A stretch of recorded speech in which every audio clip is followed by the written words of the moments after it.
Politically Incorrect. With your host this evening, we have Steve and John. John. Welcome, everybody. Hi, nice to see you. Anyway, we're enjoying the beautiful summer weather here in Israel, unfortunately. Actually, it's not unfortunately. The beaches are open, and now they opened up the gyms and the swimming pools. So, if you haven't caught corona yet, just go to the gyms and go to the swimming pools, and you're bound to catch it there. So good luck to you. Only the closed swimming pools are open, I think. Not closed? Only the open ones, not the closed. Is that right? Is that possible? Never mind. Okay, so you want to lead off with something that's been bothering you for some weeks? No, well, I just want to know. I want to know. Okay. Yeah. November 2021. Do you know what that date represents? That probably represents the fourth general election that we're going to have here. No, we're probably going to have that before that. Okay. But if we make it to November 21st in the current government cycle, there's like cycles, then Benny, who am I, where am I, Gantz, will become the prime minister. Oh, right. But I don't think that's going to happen. Now, do you understand something? Currently, he is prime minister in waiting, his titles, prime minister in waiting and defense minister, which is probably the number 2 position in the Israeli. Are you saying he's got too many positions? No, I'm just saying, where is he? Where is Benny Gantz? Now, we could say that he's under the tutorial eye of Mr. Bibi Netanyahu, who's trying to teach him and shape him how to become prime minister in November of 2021. But obviously, anyone who's close enough to the situation would say that's the biggest joke in the world. There's no sooner that Abbas is training a replacement for him, Lahavdil, not to mention the two, that Bibi Netanyahu is training Benny Gantz to be his replacement. I don't think that's true. You don't think no, I don't think he's doing that. And he's doing what? I have a problem actually right at the moment with Bibi. Now, Bibi, I've always supported, always. I mean, he could support it inside out, but I cannot understand why Bibi is acting the way he is. It's very strange, and I really would like to know why. Can you read who's calling in today? Well, it's typing in today. Hi, everyone who's calling in. Pamela. Pamela who? Is that Pamela? Yeah. We're getting old, we can't read. Pamela Hackner. Hi, Pamela Hackner. And hi, Shimmy Lockton. Pamela. Who? Shimmy Lockton. Hi, guys. How you doing? Thank you for tuning in. Pamela's a woman, not a guy. But anyway. No, well, I say guys. Is that what you say? No, in America, we say guys. It's unisex. Is that right? I don't know. Don't get so sensitive. We don't say that in England. We're politically incorrect. Okay, can we go stay? No, all right. So talking about Bibi. Now, Bibi is I think is one of the greatest leaders we've had, if not the greatest leader Israel, the present state has ever had. Including Ben Gurion? Including Ben Gurion. And even, I think he surpasses Begin's great achievements. Well, Begin didn't have as long of a tenure. Sure, he didn't. But having said that, Bibi... Don't use that. Okay. All right, we'll leave it there. All right? No, but I really do think that Bibi could have done more. I think he's been up against a tremendous opposition throughout his whole career as prime minister, from every angle, including his own child and his own wife, who are in opposition to him in every aspect. And I think he's done a tremendous job, a wonderful job. Look where Israel is today from when it was 20 years ago before he became prime minister. It's unbelievable what he's done. But even if you say that he's got to give way to someone else, who is he going to give way to? Where are all these people like Barakat and Nir Barkat? Not Barak Barkat. No. Nir Barkat and people like Hotbelly. No, not Hotbelly. He's got there aren't many people behind him who are going to come up and take over from him. Okay. Unfortunately, Benny, I like. Okay. All right, can we bring the conversation back to where is Benny? Yeah, well, Benny. No, Benny. Really, Benny. I mean, seriously, you are going to become prime minister.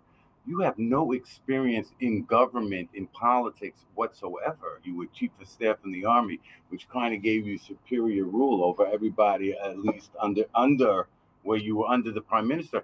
You're supposed to be taking over this country. Do you think Bennett is a good politician? I'm asking you a question. Do you think Bennett is a good politician? No. No, I mean a reasonable politician. No, I think Bennett is a strong asset for this country. All right. He lacks political savvy. Okay, but he would you mind him being prime minister? Under certain circumstances. I don't know if he's prime yet. I don't know if he's prime yet. I think he deserves to have 2-3 years as defense minister for one administration, and then he will be ready. But it's about not only Naftali Bennett, it's about who he surrounds himself with. And some of the problems is when he first ran in the first election, he had Caroline Glick as his envoy to the Anglo community, and she is wonderful and she is brilliant, but she's not dynamic enough to bring the votes, even though I think she's great. Can I say that the Anglo community isn't strong enough or dynamic enough in itself? So it doesn't really matter too much. I did happen to have that conversation with Naftali Bennett just about the same thing. But it's irrelevant, completely, totally irrelevant. The Anglo community here is not really that important. They're not active. They're not active. And I wouldn't mind if Ayelet Shaked became prime minister tomorrow. But here's the thing. I'll be honest with you. I think she's a very strong candidate, but I think she could take it or leave it. Being government, not being government. I mean, she feels like she has other opportunities in the world. It's not like, so many Israeli politicians. You take them out of being a politician, out of being an MK, member of Knesset. What are they going to do with them? They're going to start up cannabis companies. They're not going to make any money. They're going to start cannabis companies. Oh, that's only Ehud Barak. Okay. And by the way, he got a lead in from Epstein. All right, okay. Was it Epstein or was it Mrs. Maxwell? Well, we said we were going to keep her out of this one. Okay, but anyway, all right, we're not going to talk about Mrs. Maxwell. All right, so all I can say is, ladies and gentlemen, those of you who were so enamored with Benny Gantz, especially when he first entered the political sphere, you better be worried. And remember, he's polling at 9 or 11 seats. He doesn't have Yesh Atid, which isn't a great yichus, a great thing anyway. He's a nobody. So the bottom line is, Israel really needs to get their act together now in such a trying time, which this is a lead-in to what your priority is. Should I not tell them what it is? Was very good. Or would you like to tell them? Why don't you tell us? You're very kind. Yes. All right. Nice. Now, what I want to talk about is the dismal way the government in Israel are trying to help the Israeli citizens in this crisis. It's absolutely disgusting. And I am very, very upset that it's come to this. I cannot understand why. If a self-employed person here wants to get a loan, it's almost impossible for him to get a loan anyway from a government or from the bank. And if he does manage to get a loan, the banks will only give him 10% guarantee on that loan. 10%, which is nothing. As opposed to England, which will give 60 or 80% guarantee on that loan, and the United States, where they give 90%, like Germany as well, give 90% guarantee on that loan.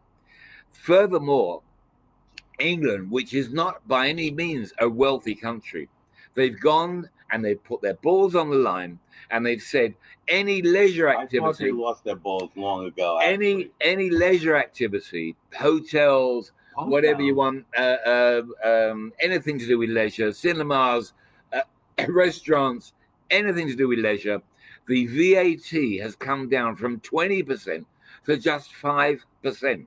Can you imagine them doing that in Israel? That's a brilliant thing for citizens to get hold of them, for people who run those businesses to keep above the water.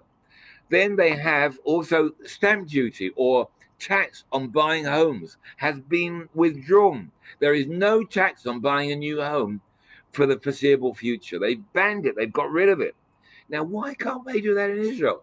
What is so terrible about doing that? I'm going to tell you why. You got 36 ministers.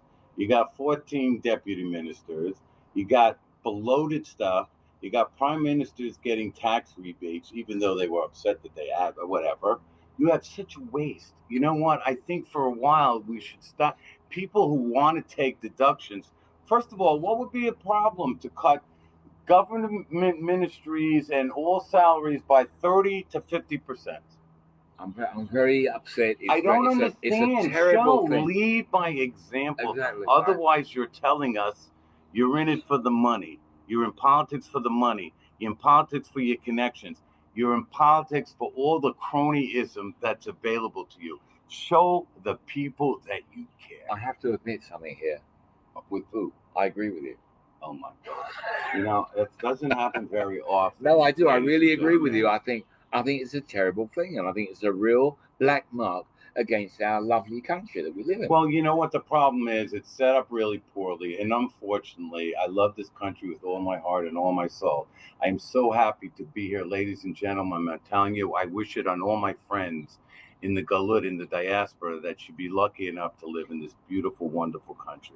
But there are issues that have to be straightened out. The problem is some of these problems are 60, 70, 80 years old, and they have not been fixed. I know. These socialistic ideas. I'll give you an example, and most of you parents out there could agree. My son is about to take his road test.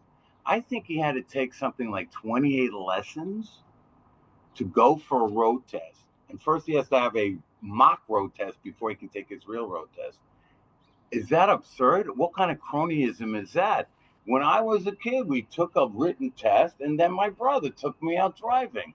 You didn't have to take a lesson. You went for no, wait. Yeah, but it's all changed there. No, as well. It's changed. You would think no, it hasn't changed in America. You go to student driving, 10 lessons, 15 lessons done, but not at this fee. And by the way, what does it do? Are the Israelis more courteous drivers because of it? The Israelis are very courteous. No, yeah, they're good and they're bad, but it's horrible. It's horrible. So we need some kind of enlightenment from the Western world. Okay, the Western world is afraid. Yes. Let's get back to the Corona thing. No, the Corona thing, because an outcome of the Corona thing was this incredible show of support for the poor people in this country on Saturday night by, I don't know who they were, these people who were demonstrating. They say that the Kikar Rabin was full, Rabin Square, 10,000 people. With 10,000 people. Then last year they said it was full with 50,000 people. And the year before they said it was full with 80,000 people. So we don't really know what the numbers are. No one knows how many people need to be in there. One thing is for sure, that there was no distancing at that rally on Saturday night. People were shoving against each other, and they were all left-wing, non-religious people. Now, are these the only people who have been affected by the corona? Are these the only people who haven't been able to get loans? I don't understand what's going on here. And why was it given so much publicity? Can you enlighten me on that? No, I'm not into demonstrations personally. And in this day and age, when they have all kinds of rules and regulations, and they say, except for personal demonstrations, why do we have to allow demonstrations now? Why do we have to allow people to congregate, 10,000 people, shoulder to shoulder, to congregate together and to spread disease? Well, I would like to say, I don't understand. I would like to interject, as I often do. I would like to do that right now. Please do. And say to you that if it wasn't for demonstrations, I would not have met my wife. Now, I met my wife at a demonstration outside the Russian embassy, admittedly a long time ago. But you said you don't like demonstrations. It's a beautiful thing. I'm very proud. Your wife's a I just thought I'd get that in so that she will be happy. It's a beautiful story. Float those hearts up on the screen, everybody. I don't know how to do that because I'm not that savvy. Go on, carry on with your. Bogdan, what's his name? Go on, talk about it. I want to talk about the new phenomena in the United States. It's called Farrakhanism, which is the new racism and anti-Semitism. Louis Farrakhan. I remember years ago they had this term created by the UN that Zionism equals racism, later to be absolved when that nice guy was Herzog and he made that great speech in 1975. Well, now there's a new term in America that Farrakhanism is anti-Semitism. And he's the new guy that all these great Black Lives Matter, you should know. Is he one of them? Is he one of them? I don't know. He probably supports them. He is an Islamic. He's a black Muslim who preaches hatred of the Jews who are pigs with horns and tails, and Hitler was such a good guy, and all this blah blah blah. And there are a lot of ignorant people. Just because you make $10 million a year running around on a field does not make you a smart person. He's non-Caucasian. No, not him, but I'm saying his disciples. And by the way, so now it is acceptable. Racism against Jews is acceptable. Yeah, sure, yeah. Anti-Semitism equals proper racism, tolerable racism. Yeah. Only if you're black. If you're only against blacks, is racism a problem? But we know that the Black Lives Matter organization more than everybody is supporting BDS. Okay. Why are they? I don't know. They support anti-Semitism against Israel. They think that Israel is a racist and an apartheid state. They taught the police, the Israeli police taught the policemen to kill, how to do the chokehold. No, things of that nature. Yeah. No, the fact is so weird for me that in the NFL and in the NBA, in the National Football League of the U.S., very popular. NFL stands for National Football League. Yes, and the NBA, National Basketball Association. There are so many Jewish owners who are paying sums that could support an entire little town in Israel, in Yehuda and Shomron, on the salaries that they're paying out for these people. And they're stum. They're quiet. They're not saying a word. So why are they doing that? Why are they doing that? Why are they quiet? Yeah. Because they're afraid with all their money. So what I say is there's only one owner that I know that has the kahunas to get up. I thought kahunas meant something else. Yeah, it does. To get up and say something that this cannot be tolerated. Mr. Robert Kraft, you are a wonderful Jewish guy. You stand up for Israel in every corner. You do beautiful things in this country. My son played 3 years of football because of you. You must stand up. Who is he? Robert Kraft. He's the owner of the New England Patriots. You must stand up and say, remember when the Schwartz young man was killed in a terrorist attack in Israel? You had a moment of silence on a Monday night football game between the Patriots and somebody else. I don't know. I don't care. You must stand up and say this Farrakhan-ism, which equals anti-Semitism, needs to stop. You should not be paying millions and millions and millions upon millions of dollars to people like this who think Hitler is one of their heroes. And for sure, Louis Farrakhan is their hero. But I think actually you don't need Robert Kraft to say that. I think it's enough right now to have the President of the United States standing up, being probably the biggest supporter that Israel has ever had, and trying to get this sorted out, this whole thing with the annexation or the sovereignty over all the land sorted out. It's the most wonderful thing. But unfortunately, we are not taking advantage of it. And because we have no government, which he is upset about, that we haven't got any stable government here. He has ADDs, losing interest in the whole thing. He's got Trump. He's got ADDs, losing interest. ADD. Like me. Whatever. It's a real shame. Thank you, guys. No, it's funny that... Oh, you're closing off. How long have we been going? We've been going on too long. People are getting bored with it. Okay, let's sign off. We've been going over 20 minutes now, something like that. We'll sign off. Anyway. We will have the after show coming up. But we want you... What we really want you to do is to write in and just tell us what you want us to talk about. Give us ideas. Like the show. And like the show. But really, come and grow our audience. We operate on a negative budget. The more audience we get, the more money we get. That obviously you want us to be rich, so help us out. And just remember, as much as we kid around here, these are trying times. And we love Israel. Jews around the world. Both of us love Israel. And I'm calling, ladies and gentlemen, it's a wonderful life here in Israel. Really it is.